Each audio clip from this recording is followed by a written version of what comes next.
Hola, hola, bienvenidos a un episodio más de Perdidas en la Tanatología. Hoy no tenemos prisa, hoy vamos a profundizar en cómo la humanidad ha intentado domesticar a la muerte a través de la fe y cómo nosotros los mexicanos le hemos dado un color único. Y pues ya saben, yo soy Margarita. Hola a todos, yo soy Fátima. Hoy el viaje vamos a intentar que sea largo. Recorremos desde el río Ganges hasta los tribunales de la justicia, pasando por las sinagogas, las iglesias y los altares de nuestras casas. Prepárense un café o un mezcal, porque hoy hablamos de religión, leyes y mexicanidad. Así es. Y bueno, Fati, ¿qué te parece si empezamos por donde sale el sol? El hinduismo. Bueno, pues, ¿sabías que para ellos la muerte no es una tragedia, sino es un cambio de ropa? El concepto de samsara. Exacto, el alma o el atman es eterna. Me impresiona mucho la práctica en Benares. Morir a orillas del Ganges es el sueño de muchos, porque creen que rompen el ciclo de reencarnación, que es el Moshka. El fuego es purificador, por eso la cremación es vital para que el alma se libere del cuerpo físico. Y de ahí saltamos al budismo. El budismo le quita el peso del yo, mientras que el hindú busca liberar el alma. El budista busca entender que el alma es un flujo constante. Habla, hablan del Bardo Tol, que es el libro de los muertos. Esa guía para el estado intermedio entre la muerte y el renacimiento. Lo que me fascina del budismo es la impermanencia. La muerte es la maestra suprema. Meditar sobre la muerte no es macabro para ellos. Es la forma más rápida de alcanzar la iluminación. Es aceptar que nada nos pertenece. Ahora crucemos hacia el occidente. Hablemos del judaísmo. ¿La has escuchado? Me parece que sí. Bueno, pues mira, les voy a platicar un poquito. Es una religión muy enfocada en la vida de aquí y ahora. El duelo judío del Shiva es de los más sanos psicológicamente que existen. 7 días donde la comunidad sostiene al doliente.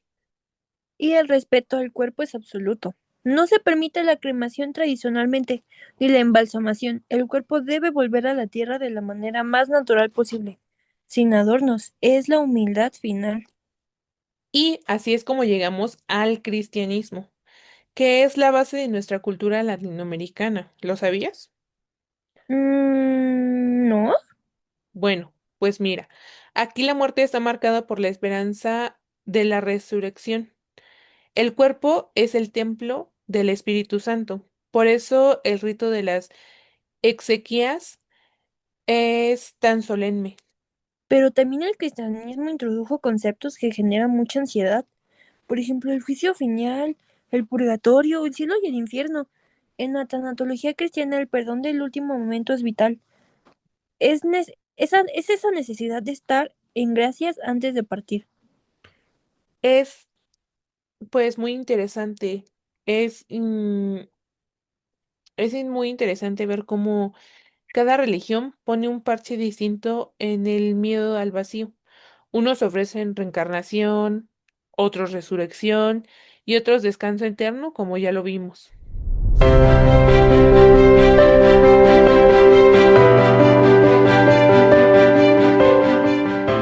En la siguiente hora vamos a aterrizar todo esto en nuestra tierra. Vamos a hablar de por qué el mexicano se ríe de la muerte, pero le llora a gritos. Y es la muerte y el mexicano.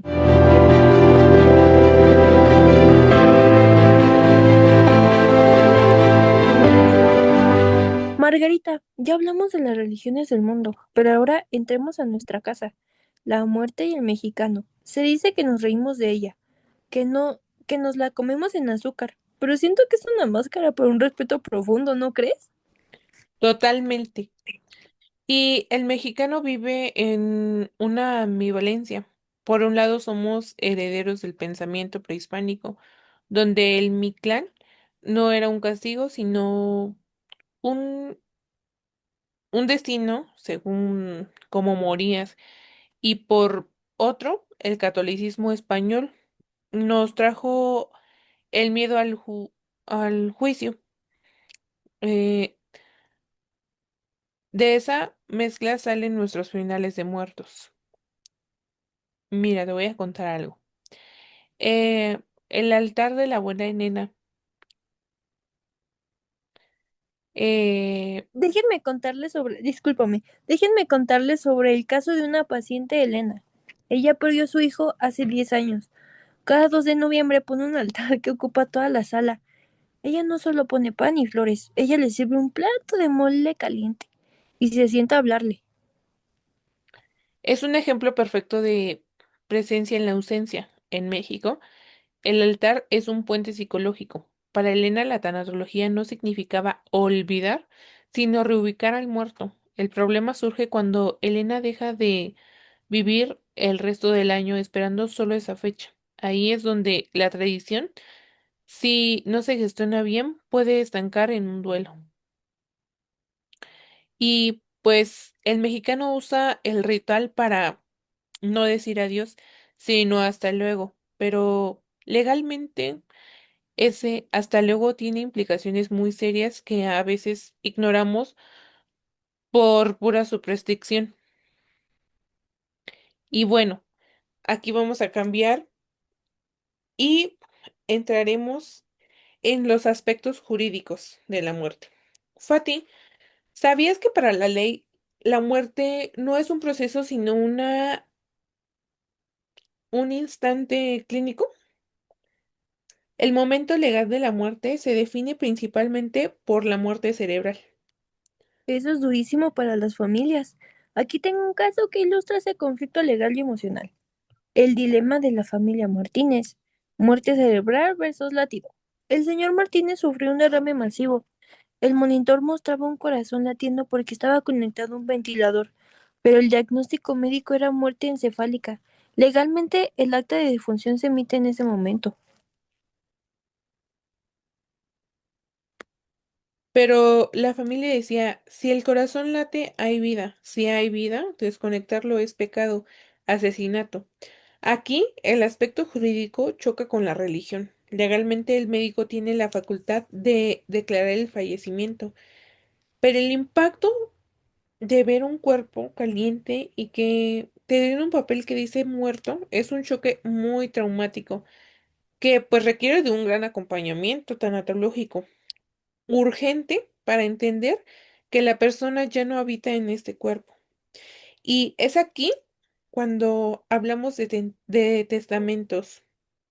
Y bueno, para evitar este tipo de crisis existen tipos de testamentos. Fíjate, Fati, que en México tenemos los ordinarios, como el público abierto ante notarios y los especiales, que son para casos de emergencia. La gente cree que hacer un testamento es llamar a la muerte. Es todo lo contrario, es dejar paz para los que se quedan. El testamento privado en el terreno. Ay, disculpen, Se puede editar. disculpen. En el testamento privado, en el terremoto, testamento especial, por ejemplo, vamos a imaginar a alguien atrapado tras un desastre natural o un soldado de batalla, por ejemplo. Eso es un testamento especial.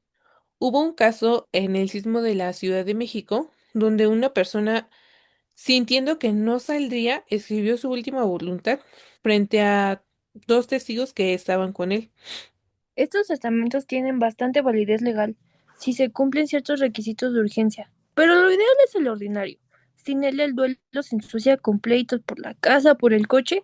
Lo chistoso, no sé si has escuchado cuando dicen que se empiezan a pelear por los terrenos y la Sí. familia termina odiándose frente a la tumba del ser querido.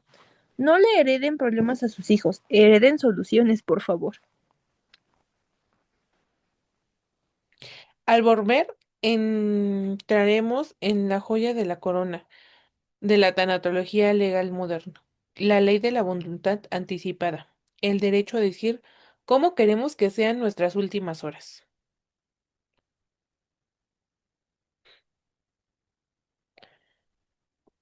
Y bueno, Fati, hemos llegado al punto más crucial de la legislación moderna en la salud, la ley de la voluntad anticipada. No es eutanasia y es vital que nuestra audiencia entienda la diferencia. La voluntad anticipada es el derecho de decir cuando mi cuerpo ya no puede sostener por sí mismo, no me mantengan vivo a base de tubos y electricidad.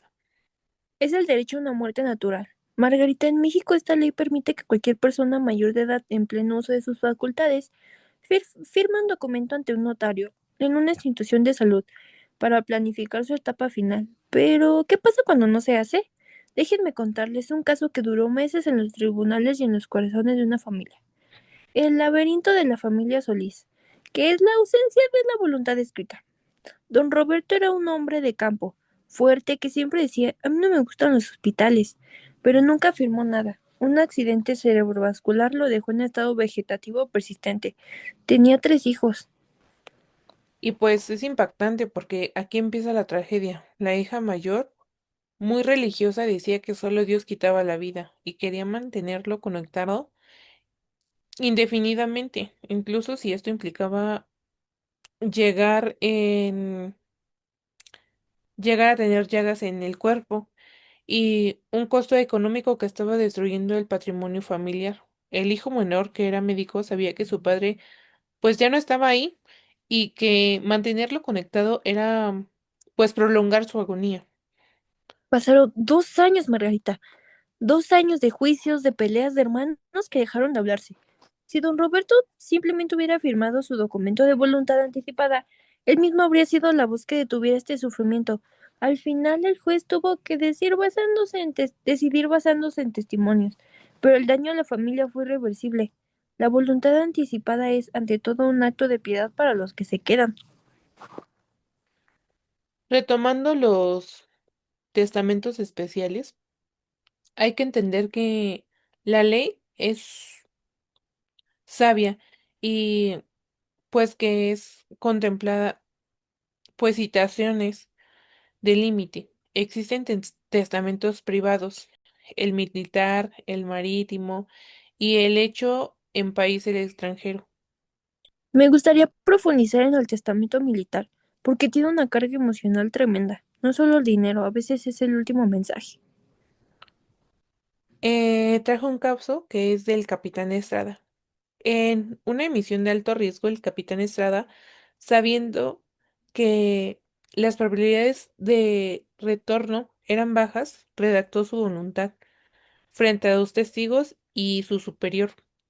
Lo que la gente no sabe es que un testamento militar no solo sirve para repartir bienes legalmente, también pueden incluir el reconocimiento de un hijo o instrucciones específicas sobre el destino de sus restos. Cuando el capitán falleció, ese documento fue el único consuelo de su esposa, porque él especificó que no quería honores poporosos, sino que sus cenizas fueran esparcidas en el rancho donde creció. La ley protegió su deseo último por encima de los protocolos de la institución. Esto es la tanatología jurídica, la ley a servicio del deseo del alma. Y pues bueno, tristemente, para ir cerrando, volvemos al mexicano. Somos expertos en poner altares, pero somos pésimos para ir al notario. Existe un medio a- atávico a que si hago mi testamento me voy a morir más rápido. Es la muerte de palabra. El mexicano cree que nombrar la muerte la invoca, pero como tanatólogas vemos que el duelo más difícil es el duelo completo. Una herencia mal gestionada borra 40 años de amor familiar en una tarde de lectura de bienes. Por eso es que este podcast tiene un objetivo, que entiendan que la religión te da consuelo, la filosofía te da el sentido, pero la ley te da paz. No son excusas eh, y tampoco son excluyentes. Puede ser un budista que cree en la impermanencia, pero tener el testamento público abierto para que tus hijos no sufran. Ha sido un viaje largo. Hablamos de Buda, de Cristo, de Mictlán y del Código Civil. Margarita, pero ¿qué mensaje final le dejamos a quienes nos escucharon estas horas? Que no le tengan miedo a la oscuridad de la muerte, porque es la que nos permite ver las estrellas de nuestra vida. Y la tanatología no es hablar de cadáveres, es hablar de amor, de derecho y de respeto. Gracias por acompañarnos en Perdidas en la Tanatología. Esperamos que después de este episodio se sientan un poco más encontrados. Revisen sus documentos, hablen con sus familias y sobre todo vivan con la intensidad de quien sabe que el viaje tiene un destino. Hasta la próxima, que su transición cuando llegue sea tan luminosa como la vida que elijan construir hoy.